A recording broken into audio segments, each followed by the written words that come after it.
This is Andrew Klavan on The Culture. Goodness gracious, glory be. It's time for another episode of Talkin' Crap, starring President Barack Obama as a person who talks a lot of crap. This one's a special healthcare edition. We'll call it Talking Crap 2. This time, it's crap. Now, many people have called President Obama an eloquent speaker, but this president's eloquence differs from that of famous speakers of the past, where leaders like Abraham Lincoln and Winston Churchill used well-crafted sentences to describe ideas, facts, and events. President Obama has developed the revolutionary technique of uttering lofty phrases that have no actual reference points whatsoever in the real world. For instance, when Churchill told the British at the outset of World War II that he had nothing to offer them but blood, toil, tears, and sweat, he meant the Brits were going to have to bleed, work, cry, and perspire before the war came to an end. Conversely, when Obama promised to end partisanship in Washington, lessen the role of lobbyists, eliminate earmarks, institute pay-as-you-go procedures, close Guantanamo in a year, or toughen border security, he might just as easily have sworn to put a garage in the cheek of a caterpillar's bazooka, because the words meant exactly the same thing, which is to say, nothing at all. So, let's get to the crap. Here's Obama during his presidential campaign describing how negotiations over health care would play out.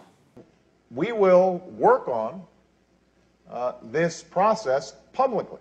It'll be on C-SPAN. It will be streaming over the net. Well, something sure was streaming, and I think it was crap, because Obama's promise was... just words.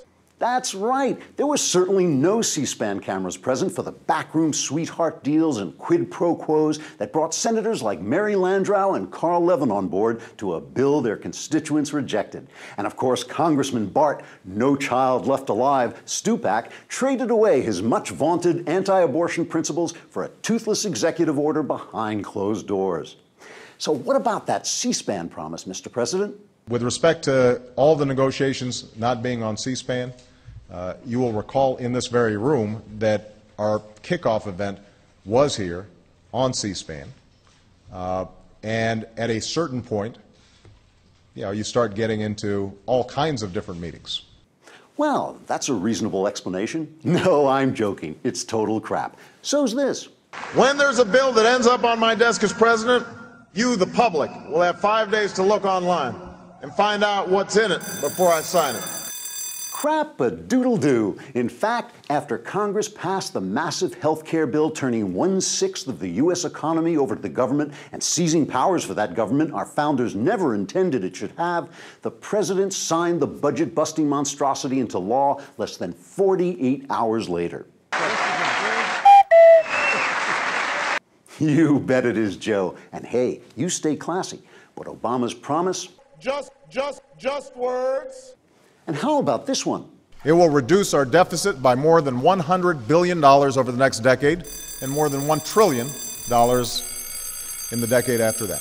Crapsadaisy! While the Congressional Budget Office did at one point say the bill would lower deficits, the CBO can only judge a bill on its own terms, even if it uses budgetary gimmicks and tricks to disguise its real costs. Or, as former CBO Director Douglas Holtz-Eakin put it in the leftist newspaper The New York Times, fantasy in, fantasy out.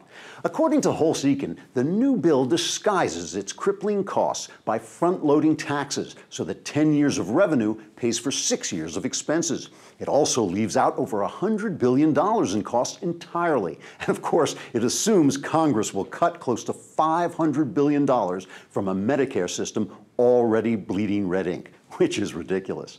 There's only one way this bill can be paid for: higher taxes for everyone, probably in the form of a nationwide sales tax.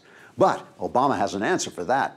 If you are a family making less than $250,000 a year, you will not see your taxes go up. Not your capital gains tax, not your payroll tax, not your income tax, no tax. Your taxes will not go up. What does that mean? Just words. You betcha. New taxes on cigarettes and tanning salons already affect the poor and middle class. And now Obama says he's agnostic on raising other middle class taxes. So basically, you can put your garage in the cheek of a caterpillar's bazooka because on taxes, as on health care, as on just about everything, the president is talking crap. This is Andrew Klavan on The Culture.